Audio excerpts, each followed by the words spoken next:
to this series called Leaders of Tomorrow, even though we've changed it to Leaders of Today. It's a combination of tomorrow and today. All right, so I'm talking to young people in their 20s, early 20s, and we're discussing different issues. We've discussed politics, we've even discussed tattoos, we've talked about creatives and the life of a creative. So today, we're going to talk about a very, very spicy topic.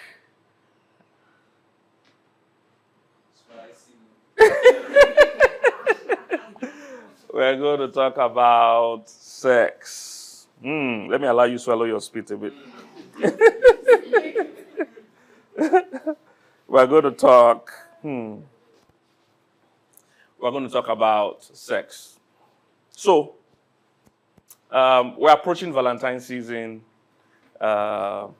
Everybody is usually. I don't know if that still happens. When we were young, it was always a vibing period. Does that still happen today? It's not That's nice. When we were young, Valentine, it was a big deal. Oh. Even when we were in secondary school, and we were secondary school students in boarding house, when it's Valentine period, the boys sneak out of school.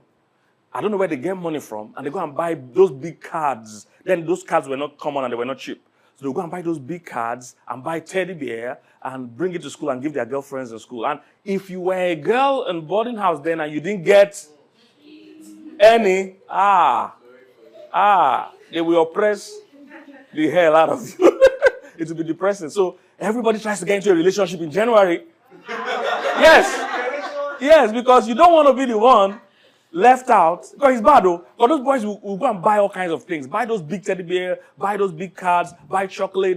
You'll be oppressed if you don't have a strong self-esteem. And it's Valentine's Day. I'm telling you, to be horrible experience. So it was a big deal in our time. So you guys are saying now people are not vexing like that.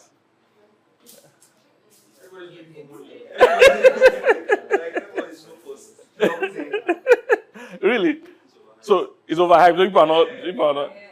Do you agree with that? Yeah, but I also think that there's still, like, if you go on TikTok, Instagram, you will still see, like, there will be songs like "About a Month Ago." All those things are soft. It's very subtle. Yeah. So because social media, you can just scroll, go to the next thing, to the next thing. So that's why it's not that emphasized. Nice. But it's still a thing, I think. Yes. Who else? Give her mic. Let her talk, please. I'm just saying because of your mindset, so though. Because if another person that has that Valentine's, you want to watch this thing. Yes. But you're like, oh, I'm looking for money, I'm looking for another thing. So Yeah. you just scroll and be going. So. I also think that now we have like the right message being preached and passed to people. So we have like young people that have the right mindset. And when they see this, they're like, please, on to something that is more, So. All right. Yes, give it lady at the back. So I think that with the whole issue of Valentine now, I think it's the intention that has changed, has shifted for Valentine now. I think before it used to be about showing off people that were in relationships and all of that, and now it's more of whether I get a gift, whether I do not. Nobody really cares. Nobody's really looking forward to Valentine or not. Everybody thinks that if I want to do something special for maybe someone I'm in a relationship with, I can do it any other time than Valentine. Valentine now is not something of a cliche. Like, Valentine, everybody's doing something on Valentine. I can do something more special. Wow, that's nice. Our own time wasn't like that at all. It's survival of the fittest. So it was an issue of national urgency. So, we're talking about sex.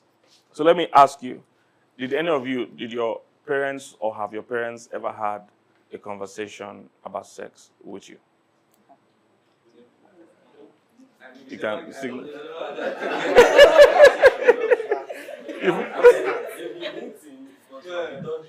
We've never had that conversation. Okay.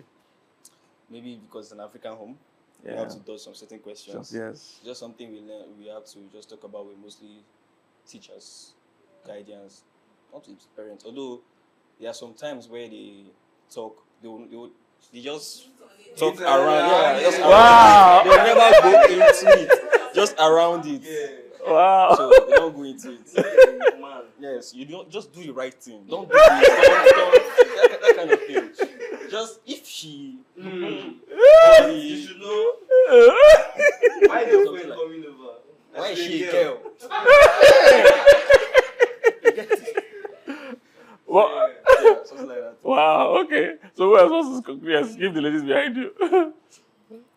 Okay, me, my brother and my sister used to tell me so much about it because I lost my parents at the very, very young when I was 1. So it was always my brother and my sister taking care of me. I'm the last one actually. So my brother was always like, he's not in Lagos, he's in Abuja, but he will always call me on phone, text me on WhatsApp, talking about, oh, remember where you come from, oh, this one, that one. Oh. No, they do not say so, like that stuff. So he doesn't even go specifically into the topic. No, he goes. He will like, don't open your leg for anybody. Oh.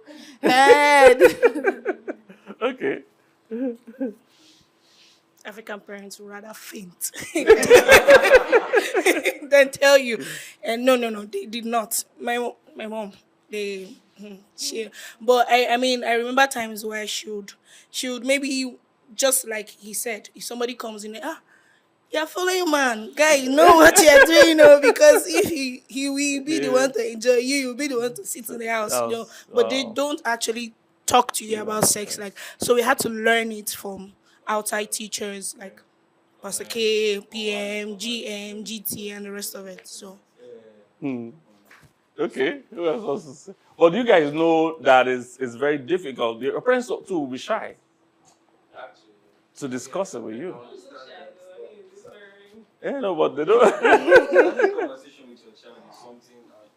I know that starting a conversation with your children is weird because you don't know how to start. You don't know how to start. But at some point, just be hinting. Just, Alpha, let's talk one-on-one. Sorry, my son, let's talk one-on-one. And something like that. So, but would you have been okay with them being explicit with you? Won't you be shy? It will be. To me, it will be a bit difficult, but as long as I'm there, you're talking, it will be okay. Yeah. And also, I feel like if they had spoken to me about those certain things, there are situations that I was in that I would have brought to them like, oh, after mommy, you'll see what happened. But because we never had that discussion, so obviously I would go to meet my friends, and my friends would tell me, oh, do it like this. And obviously, I would follow what my friends tell me. So I had a conversation with my parents. Yeah. Definitely, when something happens, say, mommy, my body is doing me like this. Wow. That kind of thing. So that's just what I think. Oh, yeah, you were saying something. Our parents, because my mom, she'll be like, don't go to a boy's house, so, like, go away. Like, when you see, because she doesn't like when I'm talking to a guy as a demon I was small. So most times I'll just be like, mommy, talk now, what are you saying? But she'll be like, no, don't go there, don't do that. Even on normal note, even the period, ladies period, some parents did not even tell their children. It was even in school that I got to learn about period thing like that. Wow. I believe it's also I believe parents are also shy because my daughter is going to be 15 this April, and I've also not had that conversation. I'm dreading having that conversation. In fact, I'm still struggling to accept that she's a grown woman or she's a growing woman. I'm still keeping her in my head in the image of, my little daughter. But that's not the case now. She goes to basketball practice and boys are walking her back home, things like that. So yes, it's terrifying. It's terrifying. I've not been able to have that conversation. So trust me, it's difficult from our end as well. I just want you to know. Yeah, go ahead. Yeah, so my parents never taught me anything about that. And then, like you said, sir, one of the major reasons why our parents find it hard to teach us these things is because they were not taught to. If you find a person who teaches a particular thing, it is because either that person has been taught or because that person really understands that thing. And then if you find a parent who teaches their child things like this, another reason why it happens is because of the kind of relationship they have with that child. So I feel like these are part of the reasons why we were never taught these things. Louis, you're going to say I wanted to say the same thing he said. It was just, I feel like parents find it uncomfortable or hard because they didn't have anyone to, or their parents didn't teach them as well. So that was just something. Okay, so how and at what age did you come in contact with knowledge about sex? How and what age? I can't remember. I'm not Which one can't you remember? The how or the age? any of them. I just know it now, but I don't Okay. know how I know it. Okay. So for me, I think the first time I heard the word sex was from a film I was watching with my cousin at the time. And I just asked him, I know I was in primary school. I don't know my age then. I knew I was in primary school. I think maybe 7, 9-ish. Then I asked him and I said, what is sex? And he was like, we'll talk about it tomorrow. And I'm like, just answer me. Because I asked him questions a lot. What is this? And he answered, so why is this one different? And he was like, we'll talk about it tomorrow. And then tomorrow came and I'm like, okay, you said you would tell me what is sex. And then he defined sex as gender first. And then But he had gone to research now. He did and then he now went into it and told me what it is about and that it doesn't concern me at the time. That I should just leave it. That I will not understand it. Even no matter how he explains it. That was the first. Okay, he even tried now. It's better than nothing. Who else wants to share? I can't remember age also, but it was movies. So there was this day, I think I was coming back from school or something. My elder brother was in the house with his guys. So they were watching Spartacus. And it's a I don't know. The name of the movie was Spartacus. So Spartacus is a very... So it was gladiators and stuff. So I was like, okay, I'm a gladiator, sharp. I just went inside the room to have my bath and stuff. Then I was coming back into the living room and what I saw, I was like, what was this? But then my brother now saw me and said, go inside. So I was like, what happened? And then later he was not telling me something, but he did not go into it. But that was like my first contact with anything. Latin. Okay, who else? I think mine was, if I remember vividly, it was a cousin of mine that said something like that. Actually, she was talking to my sister, and I was just behind, and I heard it. I was like, what's it about? They kept quiet. They didn't say anything. So, but when I really, really like had a clear view on it was in school, just as one. I won't forget. The guy was watching 300. He came to school to talk about it. I was like, what are you not talking about? He was not like, he didn't go into it. He was like, it's about this, it's about that. But he just like a circle around. He didn't go deep into it. That was the first time I heard about it. And though I was youngest in class, others were older than me, so I guess that was why they didn't tell me much about it. Okay. Who else? Okay, so what happened was, I think I first saw it before I knew about it. So while I was still very small, I picked up a relative's phone. And because this is my big auntie was inside the phone, I can play game, look in the galleries and all. I just was scrolling and I saw something. And I was like, what's happening? Because I didn't understand what's happening. I've not seen something like this before. And these people happen to be enjoying themselves. I'm like, so what could this thing possibly be? You know, so the first time I, knew what it was, because I couldn't even tell her, because I was feeling bad for watching it. So like, so when I got to school, it was in school, I think in social studies, I can't remember the course now, but they taught us on sex and what it means. Like they went straight into everything. Yeah. I was like, oh, now that's what I watched. Oh, that makes sense now. So yeah. Ola, you've not said anything throughout today. I usually Wait for my moment. Oh yeah. All right. So the first time I heard up, same as hers. I watched it before I heard about it. So it was on a person's laptop. I was going through it, and I saw a file, award night. Wow. No, award night. Check. Click award night like this. I was around 6, 5. Wow. So I was just going through the laptop, and then I saw award night, and then so let's see what's up now. Then I clicked on the award night, and then what I saw, man. You can't explain it. So, but did you make sense of it? I did understand it. I did. Okay, at that point, there's a chance. If I can go back, I think I kind of knew what was happening. Come on, I'm a smart boy, so. Okay, so at what age did any of you get exposed to pornography? And at what age did that happen? Yes. So I didn't hear about sex. What I was exposed to was the other side, sexual immorality actually. So, and this happened when I was about 5 or 6. Wow. Yeah, so it happened. I just saw some of my friends that time, 2004, 5, 6. I just saw them doing some funny things. They could just hide somewhere, and a little guy, kids, we were kids that time. I'm even calling them little guys. A guy and a lady, they can just cover themselves and just be doing nonsense there. Exactly. So all those things, and these things are happening. When I saw them, I was like, what's going on? And they were really close to me. They started telling me, see what's happening, or try this thing. That was when masturbation started coming into the picture. And I didn't know what I was doing, because my parents, they didn't even have our time. They didn't have the time to tell us. So I just didn't know. I just knew that I felt I was evolving. Like, they were teaching me new things. So yeah, so I was I was just following, and it continued like that. Continued after some time.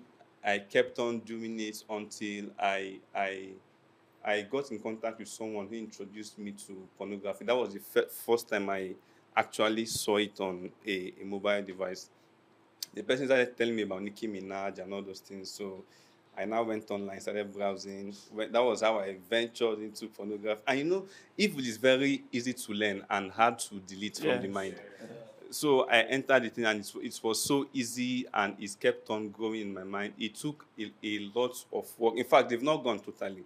I'm just surviving by the grace of God. But I'm telling you, and a lot of young people are actually suffering these things because they started from childhood. Imagine a person who got exposed to pornography, masturbation at the age of 5, 6. It will only take the grace of God for that person to be saved. So that was when I started, and I trust that God will finish what He has started. Yeah. Yes. Amen. I'd like to just follow up on what you said. The fact that I opened the PC at around the age of 5, and saw a whole night, So there's something pornography does. When you watch porn and then when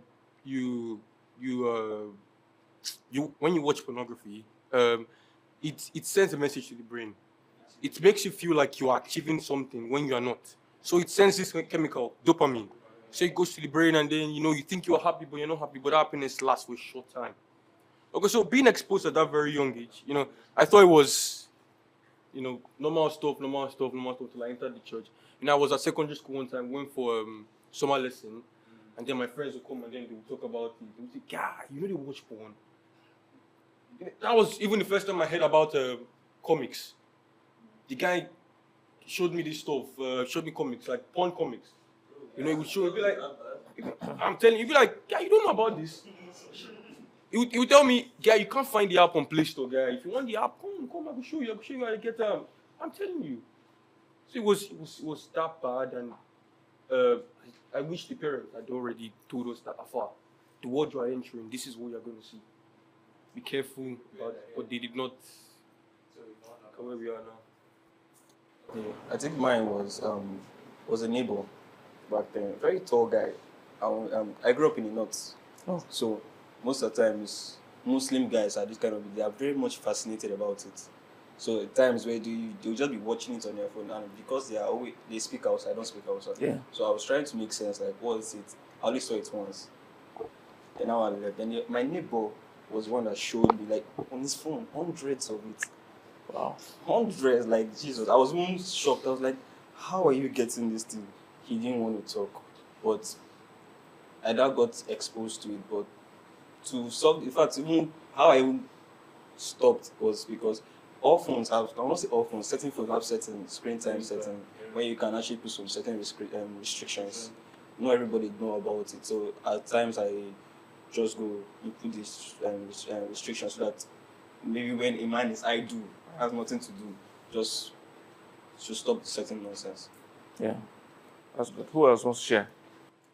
So I want some. Okay, go ahead. it's still secondary school. I think so. I had this set of guys, and me, I was always sitting at the back because I didn't want to talk to anybody. So sitting at the back, things were happening. So my school was highly populated because it was a government school.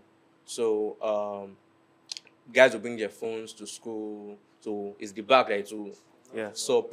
So some girls will come to the back. So you have sections by sections. But I noticed that these guys were in a circle and everybody was bending their heads. I was like, what's going on here? That's when I now this I was like, what's happening? But everybody was just like they were talking amongst themselves, and that was like the first time I saw it, because I mean I've seen it before. It's not like that was the first time I saw it, but like so it's separate from a film. So they just do only this. So like sharp. Then then when I realized it was a bad thing was when I think there was a day I did not go to school for one reason, but I came to school the next day, and then they were like, they caught these people and they want to suspend them. Wow. I'm like, what did they catch them doing? They caught them watching porn in class, and I'm like, it's serious like that.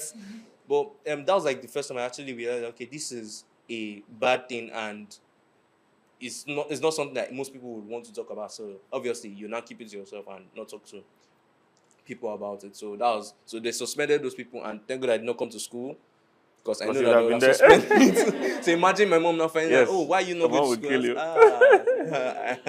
So yeah. The first time I saw it was I think I was like 5, around like 4 or 5, and it was our I used to be very close with our neighbors, and they had like a child that was my age, and he had an elder brother. So it was the elder brother that like used to, and he didn't hide it. He just used to show us and like tell us we should not don't tell your mommy, or don't tell. And so yeah, that was how it was for me. But that was the first time I actually knew what it was. I saw it constantly and every time. Wow. Any of the ladies? Can you tell us? Honestly, for me, I think why I know of pornography. Put it in your mouth. I know of pornography and porn and all of that, but I think because I was a very closeted child, like growing up in my family, I was like, we were very close knit. It was just, and me as a person, I'm very introverted, so I don't think I actually explored any of those. I think it's growing up, getting to secondary school, I knew of the concept. Like I knew that it was a thing, but I don't think I never like went out of my way to see it or had an encounter with it, even up until now, funnily enough. Like, so yeah. That's good. Okay. But I mean, I see it in movies and all of that, but the pornography itself. Okay. But you guys do you have friends that are highly sexually active, stuff like that? Okay. So let me ask you guys something before I go into the next thing. Let's add dating to the discussion. So, do you guys, what is the age you guys feel is okay for a young person to be in a relationship? 18. Okay. You two think 18? 17, 18?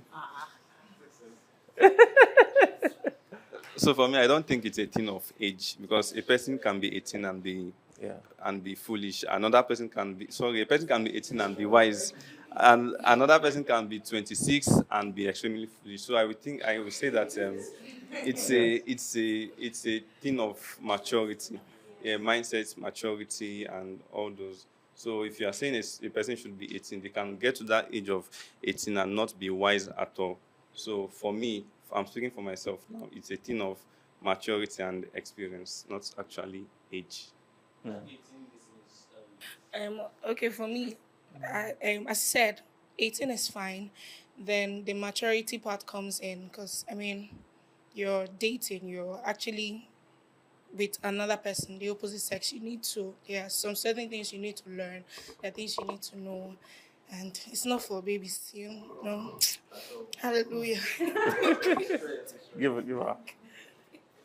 So I would say that I think I will answer this question by saying, let's say it varies, because if we say 18 for a country like Nigeria, how many 18-year-old is ready to get married? How many 18-year-old is like knows what they are doing, knows what they are going to eat tomorrow. In fact, Yeah. let's start from there. Yeah. So and but if you go outside of the country, like I've seen, like at 18, 19, these people are already doing things with their lives and all of that. So I would say it varies because it actually depends on where you are. Like if you are matured, first of all, because it's not, you are dating for what? Like PK will always say, you are dating for what?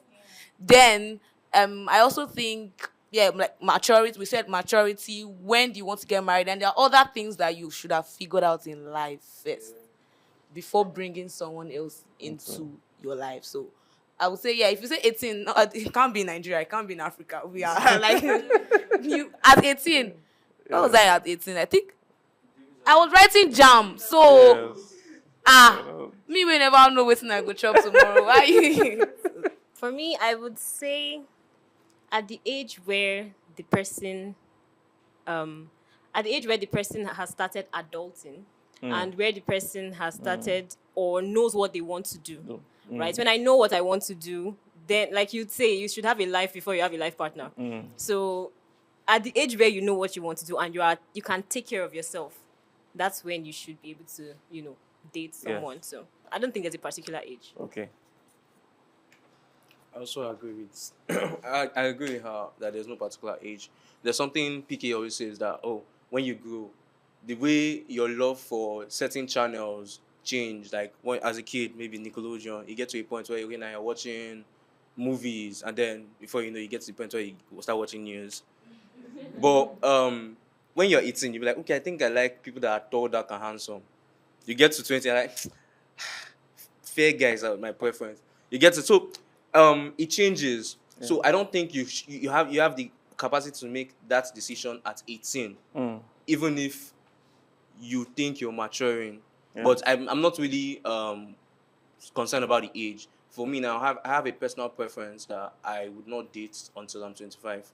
Because I plan to get married at 27, so I have like 2 years window to now. Okay. Yeah. Okay, so that takes me to the next question I have to ask you guys. So, should dating be something you are doing because you are thinking of marriage, or it's just something you are doing because, hey, this guy is a nice guy, this girl is a nice girl? So I'm the best person to because all of us here already know what's up now. We all know what's happening. All of us here, for us, it's marriage. But I feel like people outside just do it because it's fun, or they heard, or they just want to explore and find out new things. But I don't. That's my own. Like, the problem with it for me is I don't know if it is so bad to try and find out what you like, especially in a place where like they don't teach you much, because like African parents, like I said, they don't teach you much. So people get to want to know what they like before they get married. I don't know if what I'm saying makes sense. Yes. Okay. Yes. The environment you grew up in, because in Ekuma, Edo State, precisely, like relationship is their number one thing in life. Like, if they are not in a relationship, there's nothing more to life. Wow. So I would say your environment too matters in contributing in dating and sex and marriage. Okay. Yeah, I want to add to what Louis said, because there was a post I saw on TikTok. Somebody said she's just dating for emotional connection, and I'm like, what is the emotional connection? You don't have friends, you don't have family, like because we can be here and say we date for marriage, but people outside feel like, why? Like, is it by force that we marry? Must I date? When people date for different things to shock you, for food, for okay, flowers. but so let me ask you then, why shouldn't I just date? Why must I wait or link it to marriage? Why can't I just date people? Because for me, I think is wrong. Like, it's a waste of emotional investment. Yes, I know I'm not going to get married to you. What are we doing? What are we doing? Like, okay, why are we here? What is this? What is this? Okay, yes, go ahead. Sir, why don't we just go to marriage instead of dating? Good question. Good question. So, what I generally advise young people. I know when people are young, especially if they are not, like you said, most of you are have been in a community where you've been taught some of these things. But assuming you're just a regular young person, you know, most people are just thinking, like you said, at 18, you're already thinking of, oh, in fact, even before 18, you are thinking of having one person, because it's a natural instinct. It's a natural desire. And in talking about, I have a book titled When Am I Ready? Because we're talking a bit about ready. Some of these guys are talking about ready. In talking about readiness, one of the key words you must pay attention to is maturity. So age or marriage is not a function of your age, it's more a function of your maturity. So that's the key issue. And like you said, some people at 19, 20 can exhibit maturity, which we're going to go through some things. But some people at 28, and I've been a pastor for a while, I know people at 38 that I'll tell everybody, don't marry this dude. This guy at 38 is still not serious with his life. Still has not gotten some of the things we're going to list here. All right? We have some of those things in this book titled When Am I Ready? For those that will need it watching online, there will be a link to how to get it and a number you can reach. And it's also on Amazon, you can get it there. When Am I Ready? This was one of my first books, and the reason why I wrote the book was because people were always asking these questions. When am I ready? Sometimes your body is ready, but your mind is not ready. Sometimes your mind is ready, but your pocket is not ready. You know, like she mentioned, because marriage is not going to be about love. So before I talk about what makes you ready, let me answer her question. Your question was, why should we date before we marry? So for a Christian, on the right way to do it is that you become ready for marriage. That's why you date. Other people are trying to date to become ready for marriage. So what that does is that they date too many people. They are checking people out. So by the time they are marrying, they have about 13 exes. They have about 13 different exes they've tried out. And all these experiences affects who you are in marriage. Everything you go through in life affects who you are. It's like when we discuss tattoos and all those things, or cats, but all your life experiences affecting your decisions. So if you have 13 exes, trust me, you're not living without baggage. You're going to bring some of that baggage from here to here, and it's going to affect here. So the right way to do it, your question was very good. The right way to do it actually is to be mature and be ready for marriage. Then you look for someone that will fit with you in marriage. When you find that person, just because the day you meet them, you can't marry them that day. So the time from when you meet them and both of you agree that we look good together, and the time we actually do marry is what the dating is supposed to be. That's what the relationship. In fact, we really don't use the term dating. We call it courtship usually, because that is because dating has no commitment attached. Dating is just dating. Most times there's no destination, no duration, no commitment. It's just, let's see how it goes. We're just hanging out. And a lot of times I tell young ladies, that's why you must wait till you are ready. That way, you don't let people just waste your time. Because some people can say, I want to date you. And then they date you for 5 years. Yes, they go, when they're ready to marry, they go on away. And you've wasted 5 years of your life. And you are living your prime. Some have dated for 10 years.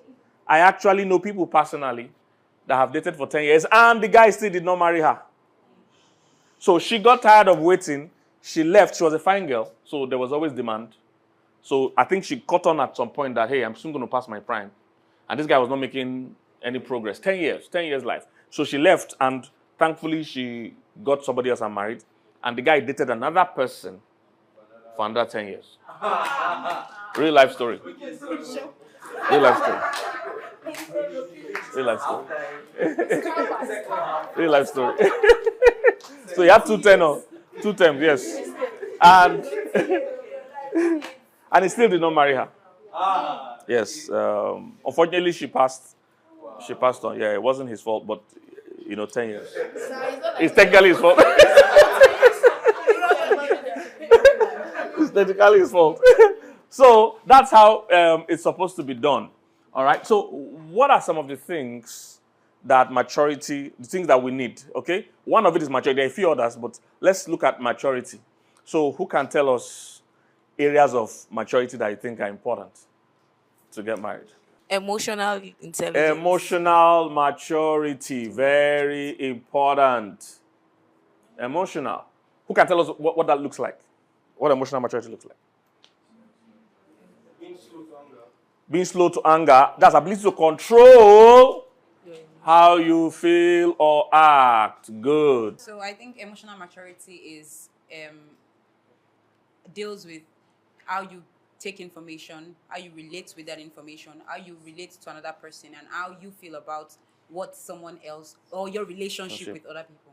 Beautiful. So emotional maturity is crucial. If you are going to get married, you must master the art of not letting your emotions control you. That means you're able to, number one, identify this emotion and take charge of it. It takes time for that to happen. Because as you're growing, you are first expressing any emotion you feel. If you feel anger, you feel, I must say my mind. I must say, no. When you start to mature emotionally, you realize that it's not everything I feel, I must say. When I meet people I don't know, it's not everything I feel. Have you met those people that they meet somebody they don't know, and they say, you are fat, or this your hair is not this thing. So this shows that they think everything I feel, everything I think I must say no. When you're emotionally mature, you don't let people get to you. You don't let, even when you feel attracted to someone, you're able to differentiate attraction to alignment. Attraction and alignment are different. For marriage to work, you need alignment. All right? Alignment is important. Because what marriage is two people going a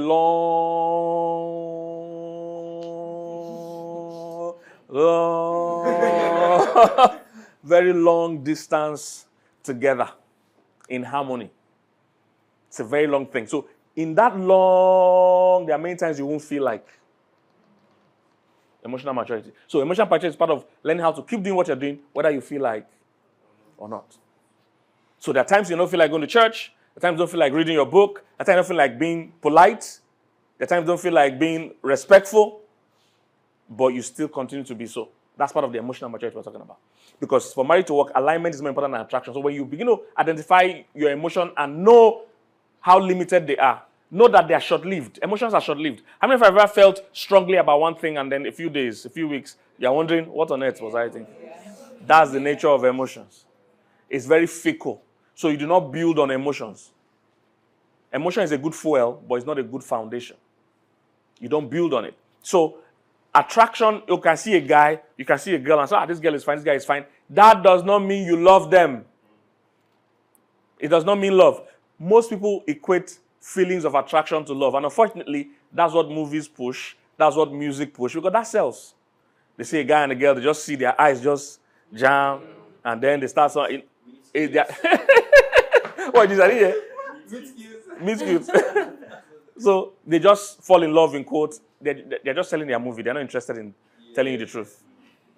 So a lot of people follow those things and now follow attraction. Then they now find out there's no alignment. And marriage is a long journey. I've been married for 20 years and I've not even started. So that's how long we're talking about. All things being equal, I will do another 20 years and another 20 years. Or at least something like that. All things being equal. So that's how long the journey is. So at that age, as you begin to age, attraction won't matter. You're not even seeing each other. Some of you've lived in your house so long, if you've lived long, there are things you don't even see in your house anymore. You just pass. So at some certain amount of years, the things that were exciting you are not the things that say, peace, understanding, this person gets me. We can work together is now more valuable than how they look or how they made you feel. Is somebody catching that? So emotional maturity. Who can tell us on that area of maturity that is important? Financial. So we said that earlier, that you might be emotionally ready, but not financially ready. Because money doesn't care what you feel. All right? Money doesn't care what you feel. There is need for emotion and financial maturity. Who can tell us what you think financial maturity means? Having money that can take you and maybe your spouse to a particular level, or that can sustain you for a particular time.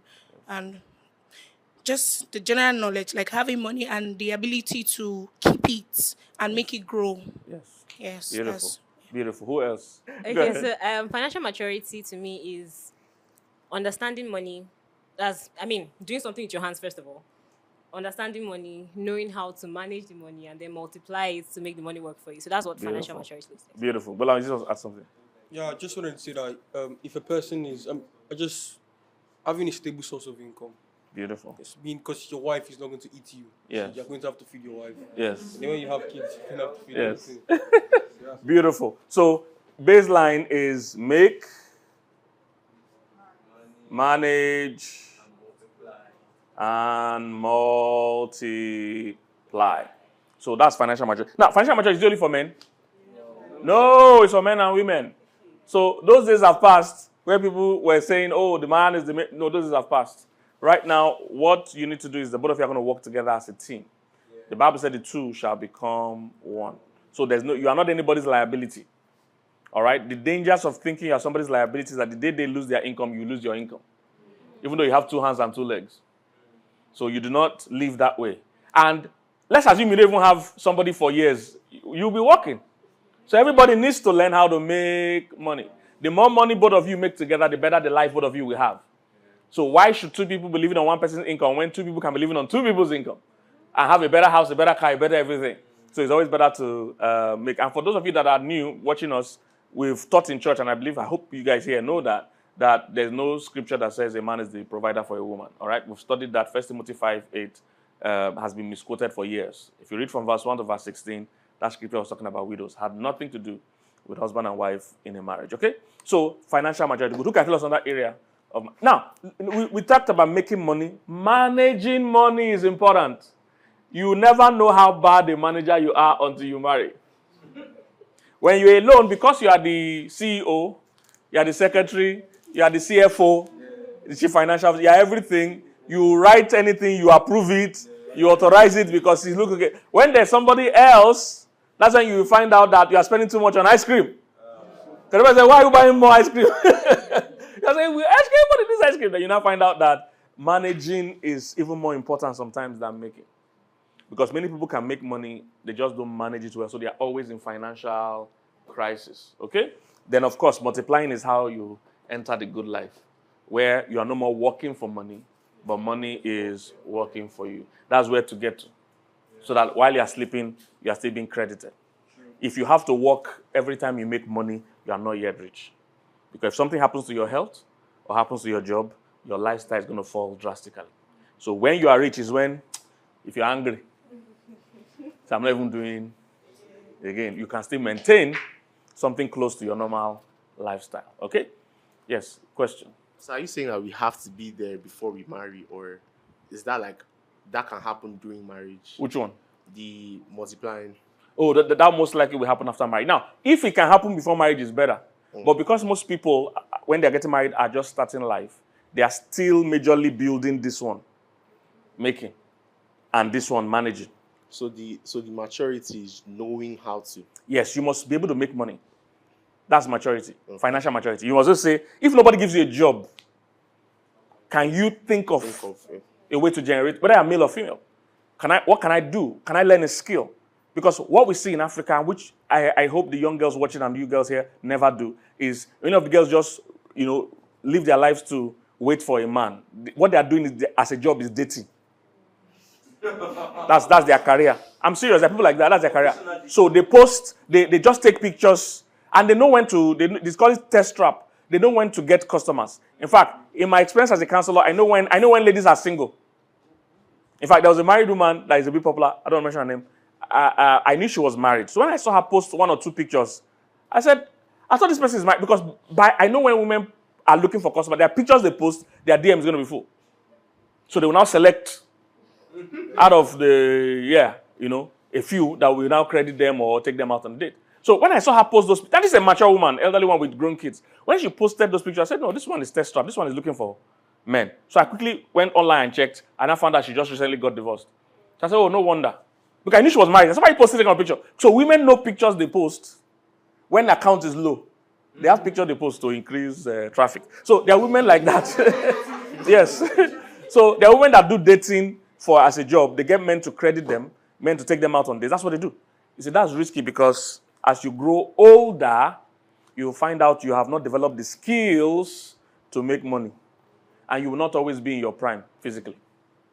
A time will come, your looks, new, finer, fresher girls would have come.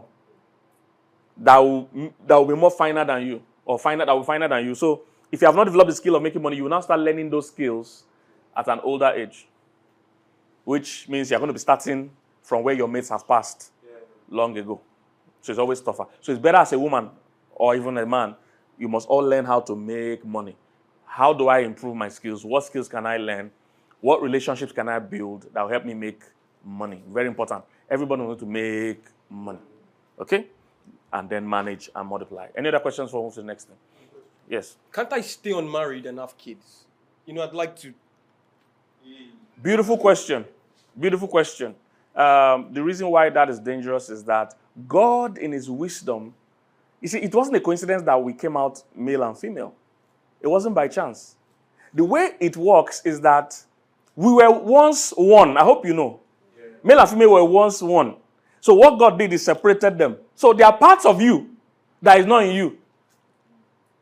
What if I separate this book and tear into two? There are some pages that are on this side, and some pages are on this side. If you read only this side, you're not getting the full book. It will confuse you. It's when you bring the book together, then you see the full pages. So we were once one. If you read the Genesis, then God took out the woman from the man and now brought them together to now work as one again. So if you try to have kids, and it's becoming a bit common these days, you see people just go and get sperm donor or even just sleep with a man but don't marry the man, and they try to raise the kid. Statistically, when children grow up in a home without a dad, for instance, they never grow up complete. Because a woman, there's what you bring. You can't bring everything to that child. So the same thing applies to you as a man. There are things you bring to that child. There are things you can't bring. So let's even use the basic. If you have children without the mother, you can't breastfeed, for instance. It's like the mother will be there. But you don't marry her. You just want to be No. Look at it like this. I'm not ready. Okay, let's say I want to get kids at 25. I want to get married at 28. That's what I'm saying. And then my children have already started growing. But why? So you keep the woman? Yes, I'll keep the woman. Why are you not getting married to her? Yes, why don't you want to marry her? Sorry. You have a sister. I do. You said you do that to your sister. Would you like it? Relax. So, me and we have an agreement. So. I will just give bread, stay in this house, then associate and be married. No, leave the sister out of it. It was your own daughter. Okay, let's Yes, that's your daughter. People need commitments. It's part of why marriage is a covenant. People need to know that somebody's there, as opposed to living life, alone. Some people think they like to live alone, but trust me, a day will come, you need somebody to be on your side. You need to know you can depend or count on somebody. That's why marriage is a covenant. Because this person is not only saying they're going to be there, they've made a pledge to be there no matter what happens. So it's a need humans have. So God separated us and brought us together, so you need both male and female, because there are things a woman is going to bring to a child that a man can never bring. There are things a man is going to bring to a child that a woman can never bring. So God's ideal is for a man and woman to raise a child. The child now gets the full benefit of the male and female structure. Now, in cases where one person is not around, statistics have shown that those children don't grow as solidly. That's what the stats shows, because they are only getting one side. For instance, women are largely encouragers and validators. So a woman's reaction to her loved one is to encourage. So most times, if a child says, "Oh, I'm not," I see in some part of the world, you see a grown child say, "I'm not a human being, I'm a cat." Yeah. The woman's first reaction is to first love that child. A man's first reaction is to kick that child. That you can't be a cat in my house. If you want to be a cat, go outside. So God intentionally made a man to be less emotionally attached, because there are certain things he needs to be able to carry out for that child that he can't allow emotions get in. On the other hand, the woman is very emotionally attached because she's the primary caregiver. That child needs care, especially at the beginning stages. So a woman is attached. From the time she's breastfeeding and everything, oxytocin and other hormones are flowing that makes her very attached. That's why in scripture you see the Bible say, can a woman forget her suckling child? Because it's a very rare thing. They can never say, can a man forget a suckling child? Because a man will forget. He's not as emotionally equipped as a woman. In fact, sexually speaking as well, it's part of why generally you notice that we try to protect the women more when we talk about sex. All right? Even though we should also teach the men to have self-control. But the issue is that a woman is one that has more attachment in sex, chemically speaking. When she has sex with someone, the hormones that flow, oxytocin and co, that's what makes her attach. But the man also has oxytocin. It's just that his testosterone is stronger. So once his testosterone flows, he doesn't care. He can have sex with you and move on. Not want to see you again. This is why prostitution sells, because men are okay with having sex with people they don't care. But for women, they see sex as a big line to cross. And emotionally, they get seriously attached to who they sleep with. So they want to stay on. That's when they want us to be closer because we've had sex. That's when the man wants to escape. Because he has fulfilled what he's looking for. He wants to move. So in a man's mind, sex is almost like how you need a toilet when you are very pressed. Psychologically or physiologically, whatever. You know, when you're very pressed, you can do anything to get a toilet. You can talk to anybody you shouldn't be talking to. You can pay any price. So that's how men are when they are really, really sexually aroused. They can go to any length. But the moment you relieve yourself in that toilet, nobody wants to stay in the toilet and say, hey, man, I'm just hanging out here. No. Once you are relieved, what do you want to do?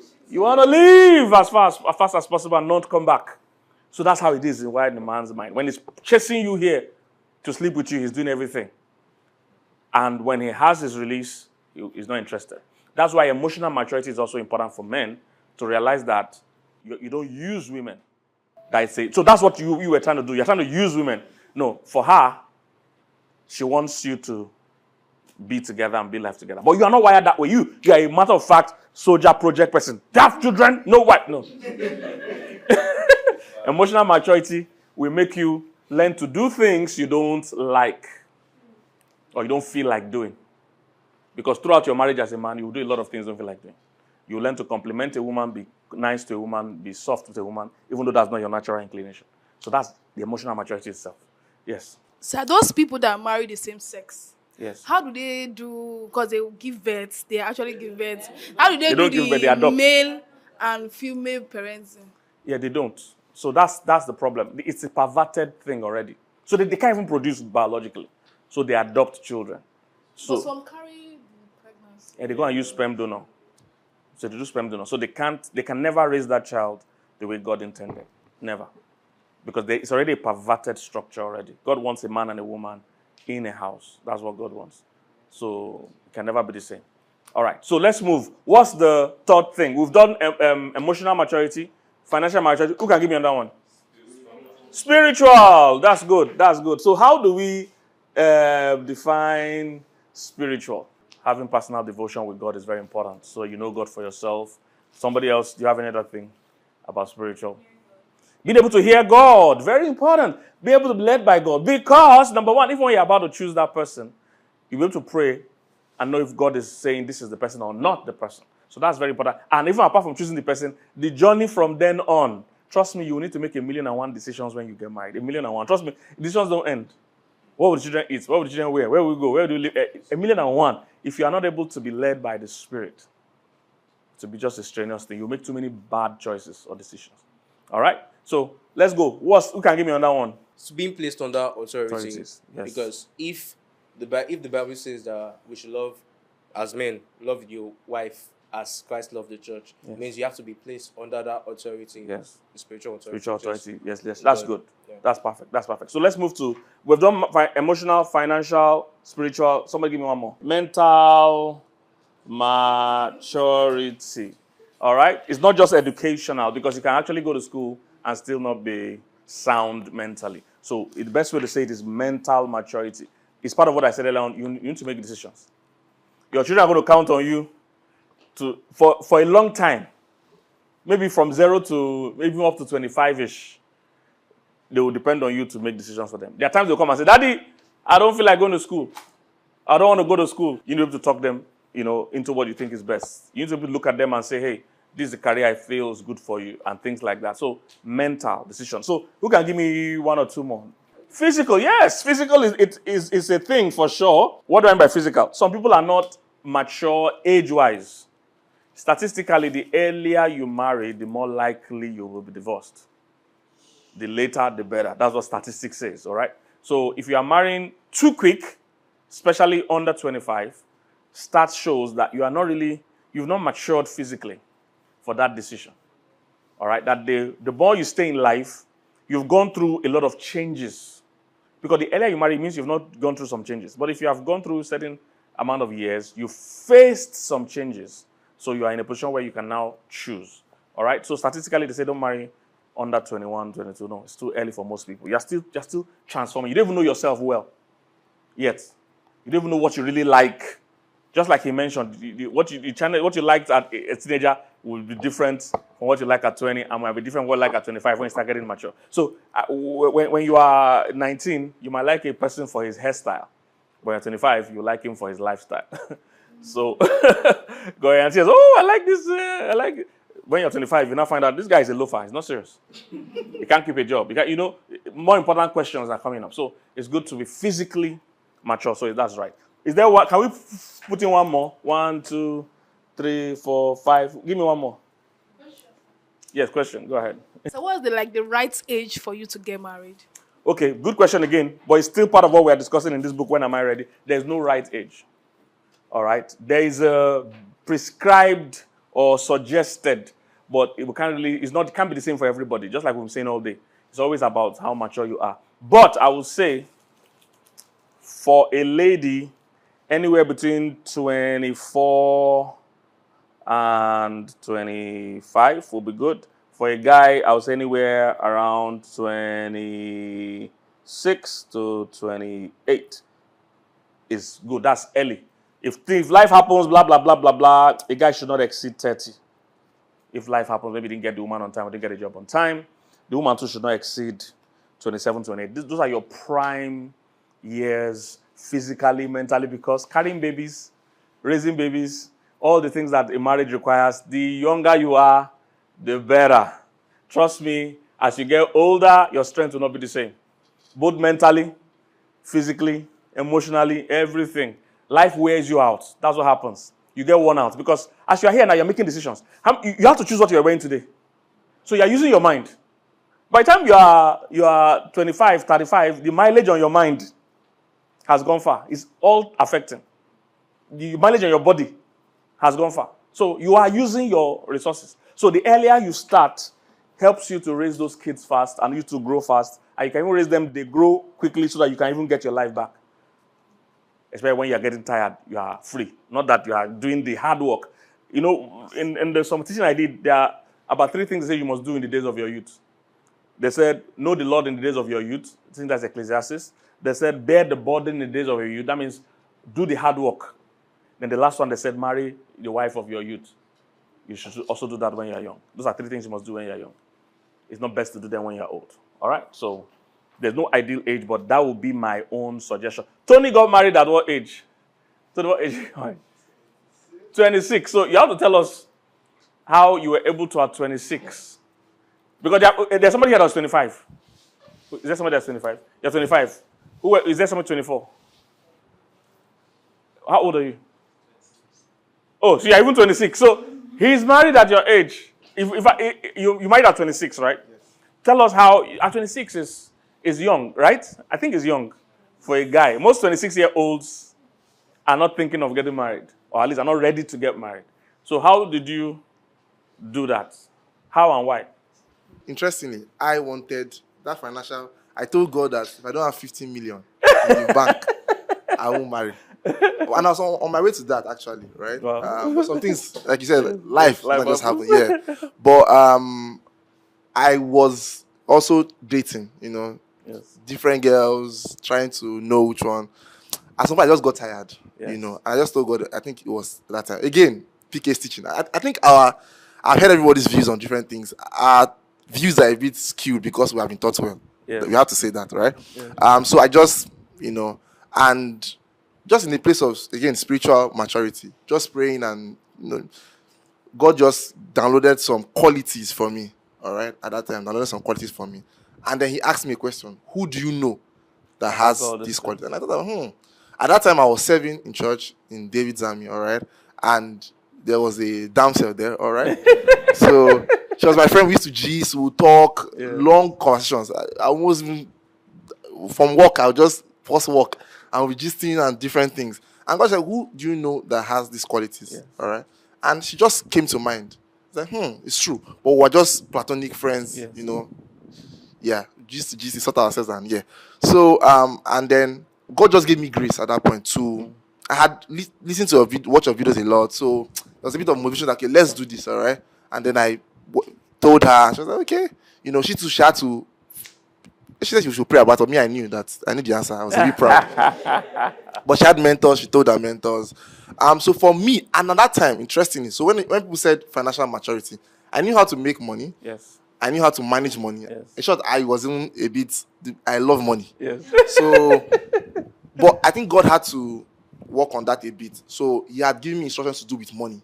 So interestingly, when I was getting married, I had no money. Wow. Interestingly, yeah. I told her I was on my way to my goal of. Yes. I had calculated it before I marry you. Yes. My account statement, I must print it and see that Yes, this is the one I said, hey, will you marry me? No. Yes. But God had to strip that because the way I was going, even in that financial thing, I trusted money. Yes. I loved it. Yeah, but I was able to move Because with them. part of making money and managing money also involves faith. Learn how to use your faith. You can't always wait till you have all the cash. But your faith must have been tested before. It's not when you're carrying somebody's child, you'll be testing it. You would have tested it that you and God have a work already developed. Okay, good. Okay, so a few more questions before we round it up. Who has questions? Yes. All right, sir. So there was this girl I was with last year. Hope you didn't have 3 children with her. Because we all know your plan now.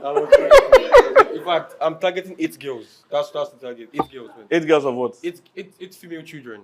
That's what I'm looking. I'm telling you, that's what I want. So,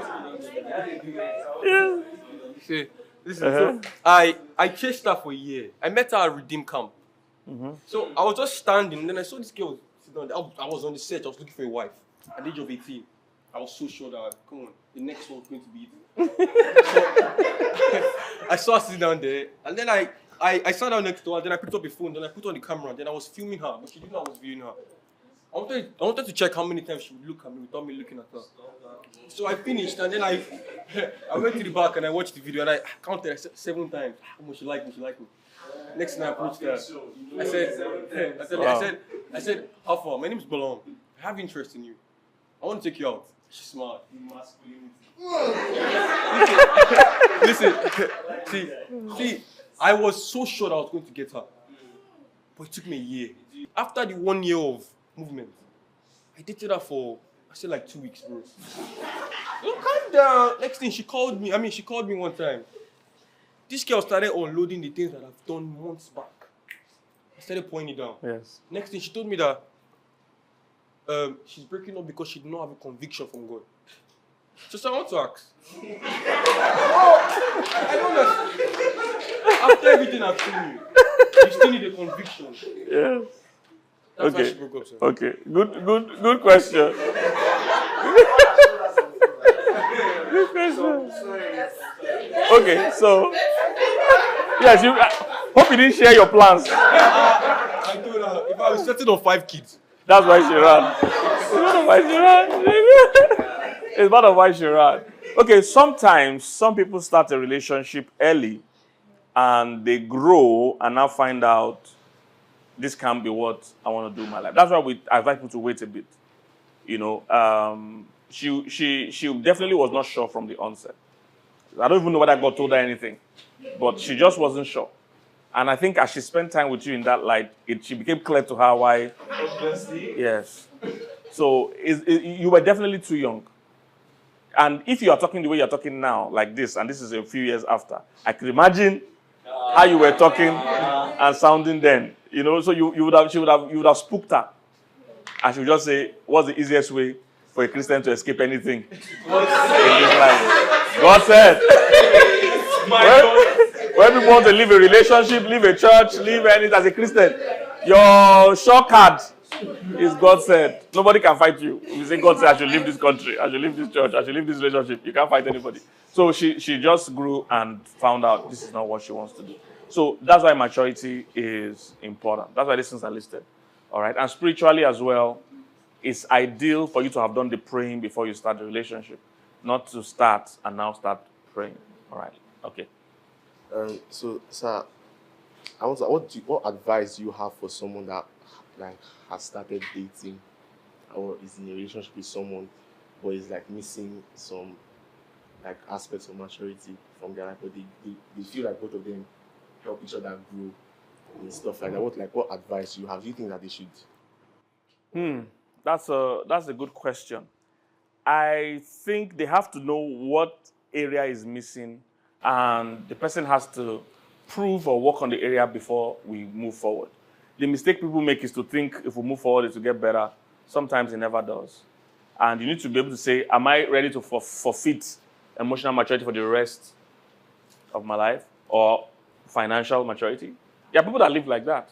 They've married someone that is totally emotional, that breaks. Have you seen those people that they are in relationship with somebody, once the girl is annoyed, she breaks the television, breaks the car windscreen. So, and the people are in there, they're in the relationship. Somebody like me, from the time you even threatened to break my TV, I will first get you arrested and you will never come back to my life. So, but some people are okay, they're going to live like that the rest of their life. So it's dangerous to continue if you know you can't cope. And in what I do as a counselor, I've seen many people that have assumed they could cope, enter the relationship, and find out they can't cope. How you feel when you are in love is not the same when you are in marriage. It's like the energy you use to borrow money is never the energy you use when paying it back. So when you are trying to borrow, you say, we'll manage, we'll work, we'll do this. When the challenges start, you find I can't cope with being broke or spiritual. They don't know God for themselves or any of these things. So my own advice would be take time. Be sure you can cope with this thing this person lacks. Assume they never change. Will I be happy? If I know I'm not going to be happy, then I should let it go. All right? And my own advice is that don't even assume you know if you will be happy. Talk to a counselor sometimes that is outside of you that can tell you that, Louis, you might think you can cope with with an emotionally imbalanced woman. You can't. Because you grow older, for you as a man, what you value is peace. Yes. Her hips won't matter to you as much as peace.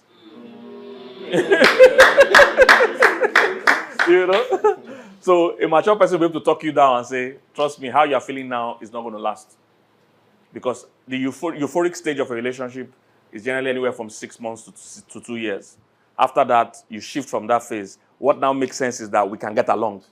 So we always say getting along is more important than getting aroused. Okay? How I feel jiggy is not as important as me and this person can have sound discussions. If we are broke, we are not blaming each other. We're able to walk around it and say, okay, what can we do? So things like that matter more than how I'm feeling. Because that feeling will go. When real problems come, feeling is the first thing that gets out the door. It's the number one person that escapes. So be careful of what you think you can cope with, all right? What I would also look for is the person's willingness to grow.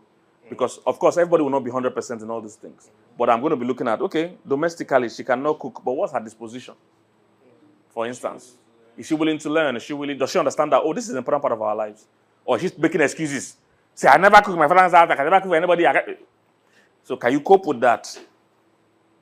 Or same thing applies to a guy, because especially if you're living in some parts of the world as a guy too, you must be built domestically, at least be able to support, even if you are not leading in that area. So those are things you check now. There are ladies that marry a guy that is not financially stable. The guy has shown that he's a loafer, he's lazy, he's not hardworking, and the girl is saying, I'm in love. I just love him like that. When your landlord, when rent comes, when school fees comes, all those people don't care about your love. Also, this guy, can he pull his weight if we seriously are in trouble financially? Or do I need to be pushing him? So some ladies have married guys like that are very phlegmatic, very laid back. And forever, the guy is not going to catch up financially. Forever and ever. So the women get tired. They say, look, don't be tired. Just pray, let God be blessing you, because you're going to be the main person supporting this home. And they love families like that. That way the woman is sometimes the only person bringing money. The guy is just lying down every day. Some is not even their fault. Maybe the guy is even ill. Or so, anything can happen. So you need to be sure that what's their disposition. Even if they don't have it fully, are they willing to grow? Me, for instance, I can't stand a mentally lazy person. No way. I'm very mentally stimulated. oh, if you're just not smart, it wears me out. I just can't cope. You know, Solomon said it like, you know, a woman having a beautiful face on an empty head is like putting a gold ring on a pig's nose. That's how Solomon described it. I know Solomon is very wise. I'm sure he dated some girls that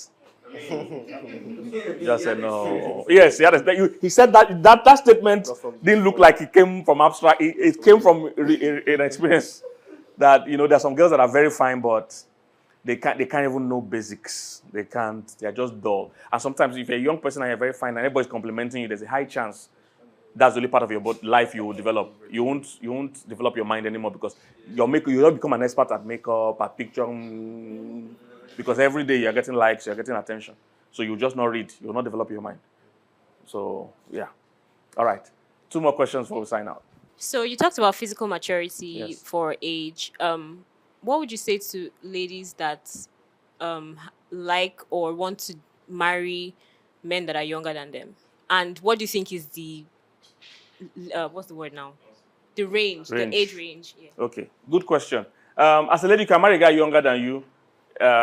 You just have to consider some factors. In fact, very interesting. I have a couple that I mentor. Love them very much. The guy is about 23. The girl is about 30. Yes, the guy is about 23. And, of course, I was already skeptical. 23. How do you want to marry? You can't cope now. By the time I spoke with both of them, this guy at 23, very mature guy. I'd never seen a 23-year-old that mature. The kind of things he was saying. In fact, how he even won her was that they were both worked in the same place, and he began to even look for a job for her because they didn't like the place. So wherever he applied for her and all that. He was so mature in his thinking. In fact, when they invited both of them for the interview, he entered first. Some questions he didn't know, he quickly came out and told her, these are the questions. So he has just been showing that, you know, I can take care of you. Even with that age disparity. Even spiritually as well. You know, he's showing up in every area, financially, everywhere. So I couldn't tell him he's not ready. I saw he was meeting up everything. So you can marry a guy younger than you. Just that, because naturally speaking, women mature faster than men. If you're marrying a guy younger than you, he has to be extraordinary. He can't be the average guy because you will get tired of him quickly. Because ordinarily, man and woman the same age, the woman matures faster. All right, for some reason.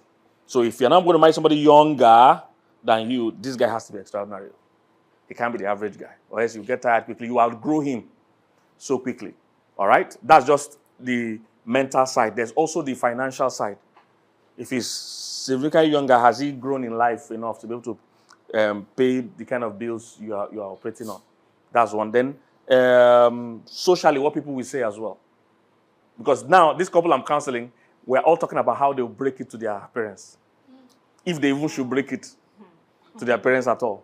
Because most parents will be worried that you're 23, you want to marry somebody that's 30. Or you're 30, you want to marry somebody that's 23. You know, it's a child. So there's that. So if you can navigate that, that's not a problem. Then there's biology. As time goes on. A woman generally ages. Especially with childbirth and all those other things her body will go through. So she will hit menopause, all right, and all that. Most times when a woman hits menopause, they are not so interested in sex and other things. So, you know, can you cope with that age gap, socially speaking? So what are the features? Again, the good thing about this couple I'm counseling, the guy too looks mature. They look like, in fact, the girl looks like she's 23. He looks like he's the one that's 30. So a lot of things is working for their own good. So you have to make sure it is that a good fit for it to happen. But if it's just a regular thing, there will be so many loose ends to hold. It's not impossible. It might just be very draining. It might be a lot of work explaining to people, you know, because now they are going to have to go to social circles where a 23-year-old is bringing all his friends. He might be mature, but his friends might just be normal boys of 23. And if she brings her friends that are 30-year-olds, normally some 30-year-olds already have 2 kids. So if he brings those people with 2 kids, and they're meeting his own friends that are just, hey, we're not playing PlayStation, there will be issue when they want to have a family thing that they want to invite their friends. So little things like that are just what you, but apart from that, ordinarily speaking, biblically or otherwise, there's nothing wrong with marrying any age difference. Another thing I generally advise when there's a large age difference is to be sure that it's real love. Sometimes when there's an age difference, somebody is trauma that is speaking.